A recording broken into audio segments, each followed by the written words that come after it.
Good morning, good afternoon, and good evening, agents. My name is Mounty Curl, and if you're new to these parts, and today we say goodbye to the Division 2 private beta and start looking toward the next month where the Division 2 will be out. After putting in several hours on both Xbox and PC, I wanted to break down all things that I loved about the Division, things that I liked, and things I didn't like. So keep it right here on the pause screen.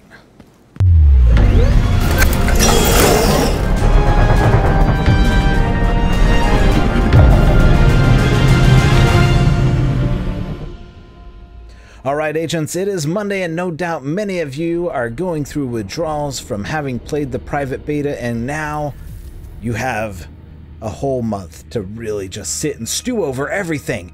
But you probably have so many questions if you didn't get a chance to play the private beta, and even more questions if you did.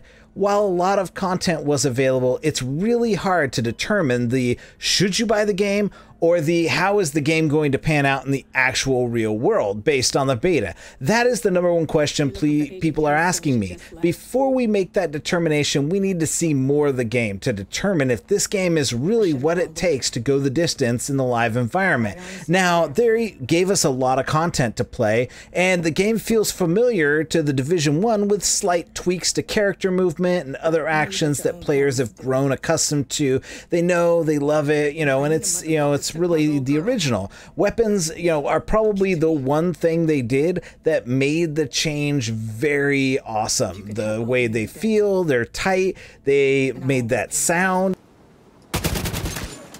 Division asshole ahead. I'm gonna take all their loot. The sound change that makes them actually sound very immersive to the game. Sadly, the one thing that took me out was the sound of the shotguns. The shotguns just sound like garbage, and it's strangely just like this poof sound. And I don't know if it was intended to be that way or they'll fix it, but it's very disorienting to hear a shotgun sound like a silenced pistol.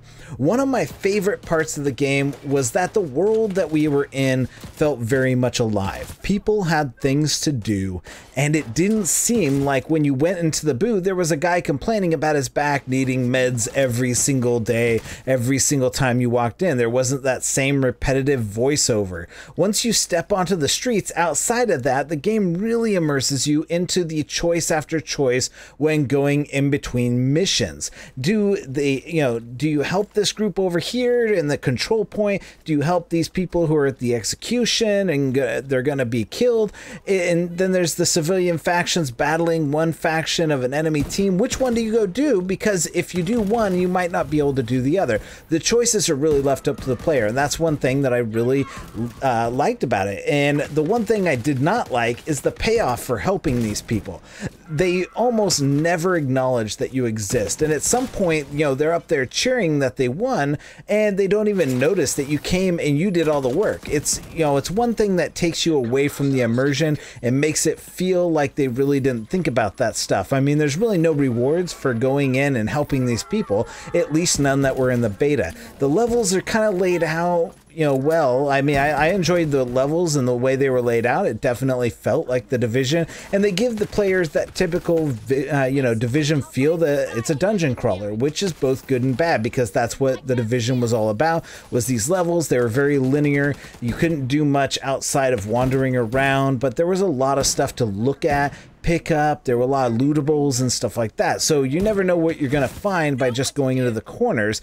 And it did, it gave the players a very comfortable feeling of the original, and at moments giving them a reprieve from the changes they may or may not like. The one thing I found a bit troublesome was the lack of any epic moments of awe and wonder within these levels. I mean, you have these monuments, the White House, and you're walking into the White House and it felt very stale. The environment wasn't anything to kind of reel back from. I was expecting to walk in and like the Boo, you're walking into this the New York City post office, and it's this huge cathedral ceilings and all this stuff, and you walk into the White House and it's kind of like, oh, this is that, so great, so that's good.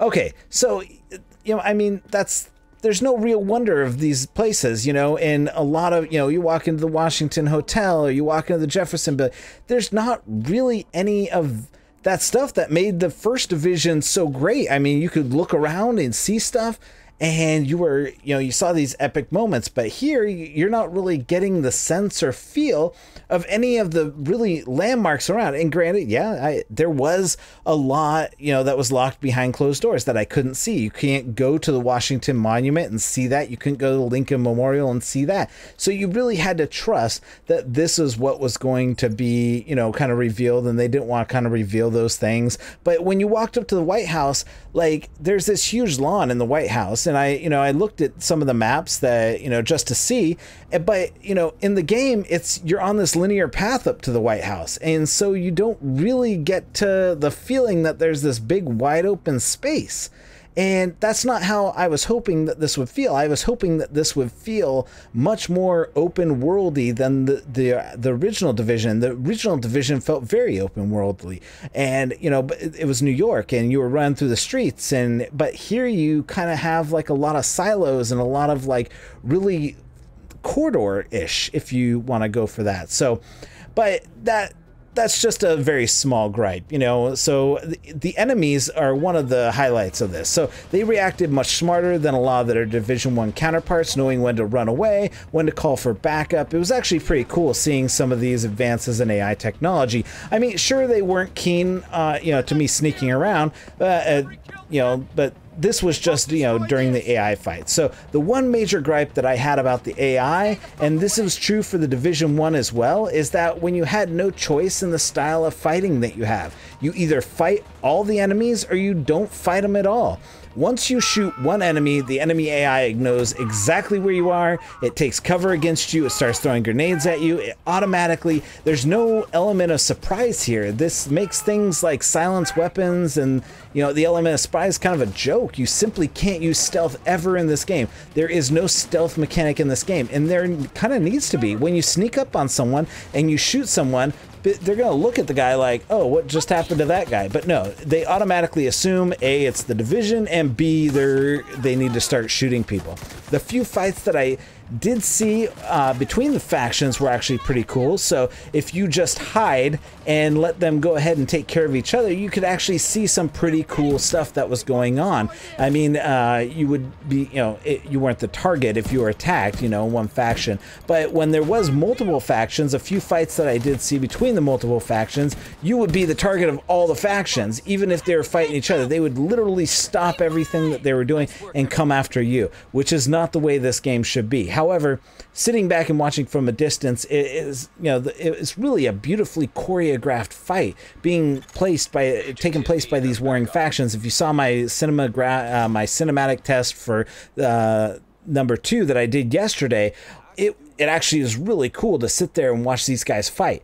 One major difference between the original Division and the Division 2 is noticeable endgame content that creates a change to all the levels. Once you finish a game, a new faction comes in to the fold and disrupts the peace that you just created between, beating the game. The Black Tusk are a formidable group of tacticians with advanced weaponry that comes into the game to provide a new endgame experience. This takes out all of the existing levels, so in order to go back and play those, you need to go back and create a new character.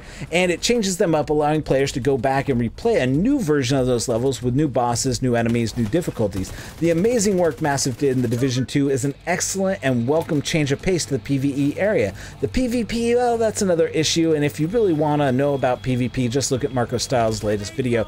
He has everything that's laid out for PvP. I'm not a PvP guy, so I would suggest you just look at that video and go from there and draw your own conclusions. However, with all of the good, there is the bad. These are the really nitpicky things, but there are things that make me realize how they got the Division 2 out so fast and how they were able to announce it. The game world didn't feel like Washington, D.C. I looked up the maps, I looked at everything, and the building and the architecture and the models didn't look like Washington, D.C. It felt very much like you were basically just in New York in the spring, 7 months after the virus hit, and not in a town that was different than that. Many times you see landmarks that look exactly like the assets from the Division 1. Now, we're not talking about the White House or the Washington Monument, Lincoln Memorial, or Jefferson, or anything like like that. These are just the buildings that you're running around. And I found during one street, I went up to it, and it was a cathedral that was supposed to be in Washington, D.C., but it was the Dark Zone 6 safe house, the cathedral, the Dark Zone 6 safe house that you go into. I found one, it was down the street. Also, the voice lines and voices from characters in the Division 1 also make a return. When you're fighting players like the hyenas, you can definitely hear rioter voice lines coming from there. It's, and it's also the same cookie cutter enemies that we saw in Division 1 are back and in the same form as in the Division. So while they call them a different enemy, they call them hyenas, and they're wearing gas masks and they wear different clothing, it's still the same thing.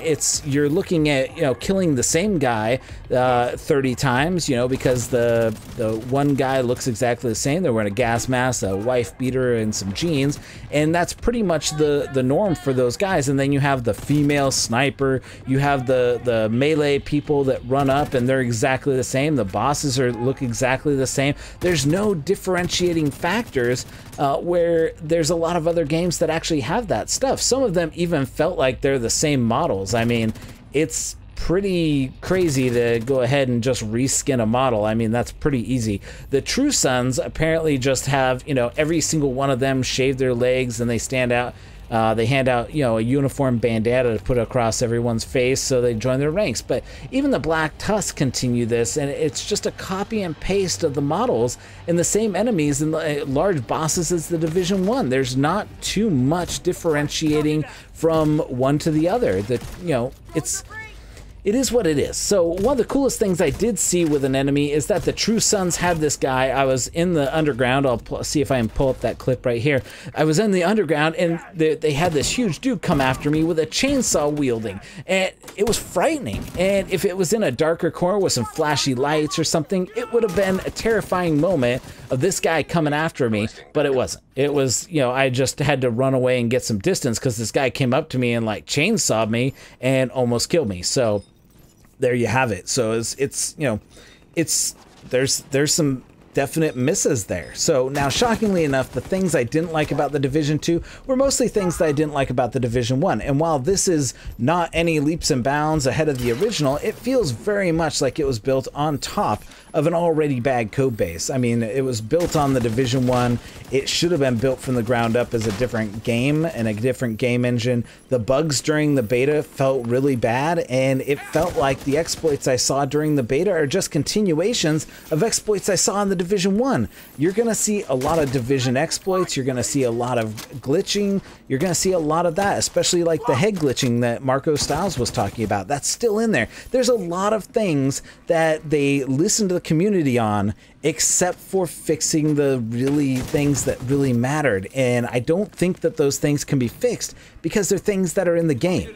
They're things that are part of the code base. So I don't know. You're going to see people getting dropping out of the world. We're going to see the same things. You're going to see people leaving the world. You're going to see people, being able to glitch through walls, people shooting through walls, people glitching through buildings. Basically, all of this stuff that was in the Division 1 that people absolutely hated and want to fix, you're going to see no matter what. It's going to happen because it's built on the same foundation as the Division 1, and that's just the way it is. So if you don't like those things, I would say then this probably isn't going to be the game for you. I'm getting it. I like it. It's, I'm going to deal with it, but it's, it's not like I'm not going to have my gripes. So when it comes down to it. So the worst part was the feeling that this game, could be New York. It's take out the White House and put back in the post office. I mean, looking at pictures of Washington, D.C., it is, Washington, D.C. is not a closed city with skyscrapers. It has a lot of open air areas. And this place just didn't feel like there was a lot of open air areas. There's a lot of internal structures that looked identical to a lot of Division 1 buildings. And even the underground. Yes, this place has an underground if you explored enough and you went down there. And so it's just, the Division is supposed to be this open world game, and I guess I'm kind of disappointed that it's such a closed off space. It's not very open world. There's a lot of, you know, corridors, there's a lot of streets, there's a lot of things, but there's still a lot of stuff to explore. I do find that the lack of space, especially around the White House, is very claustrophobic at times. It doesn't have the Division 1's open feel of the Bay, even though it wasn't, you know, even though it wasn't open to begin with, it still had these open, you know, spaces where you could see for miles in distance. And I'm excited to see the rest of the world, though, and discover some of those open areas, and hopefully they are indeed open. Things, you know, that you walk up to a monument and there's a lot of space, especially around the Washington Monument. There should be a lot of space around there, and, you know, you should be able to see for a pretty good distance. And I understand that they closed off those areas so that you can't see that far because, you know, draw distance is a thing that we have to deal with in these days. But, you know, I went online to look at some pictures of the area, and it appears they just closed off much of the open areas for the sake of making paths and eliminating non-linear aspects of the game. However, I will reserve my judgment. I'm not saying don't buy it because of that. I'm just saying I'm going to reserve my judgment for when I play the actual game and really get into the, you know, the bolts and bits of this. So, do I think you should buy it? I do. I do think you should buy it. Will you be disappointed? Maybe. If you're a PvP player and you think that the rogue system sucks and the turrets suck or anything like that, then yeah, you're gonna be disappointed. But as a fan of the story and the PvE aspect of things, I'm better than this will be the sequel that you've been waiting for. That's why I'm betting on. I'm thinking that this is gonna be the, you know, and unless the rumors are true about a certain person showing up in Washington D.C. as a certain Red Black Tusk faction leader aren't true, then it might, you know, it might have some things. But I'm just gonna let you guys go ahead and marinate on all that. That was a lot of information. I do think that I'm actually gonna buy 2 copies. I'm gonna buy one on PC that I can play by myself. I can have a solo experience, and I'm gonna have one on Xbox that I can play with my friends. I have a lot more friends. I have a lot on PC, but I really want to go ahead and keep those separate, and I'm going to go ahead and do different aspects of it, and PC and Xbox comparison and stuff like that. So there you have it. Thank you so much for watching this. I know that I've been away for a while, and you guys have been terrific at supporting me, rebuilding this channel, and coming back stronger. I'm still giving out the hard truth, and while I'm not a fan of PvP like I was back in the day, I'll still give it a try here and there. If you want more Division videos and you want PvP, let me know down in the comments. I'll definitely try out the PvP when it comes out. But, you know, I'm going to be making a lot of Division 2 content. Keep it locked right here. Hit that subscribe button, since a lot of people were unsubscribed directly by YouTube and not of their own free will. And then hit that bell for notifications. That way you have all the notifications you can when I upload a new video.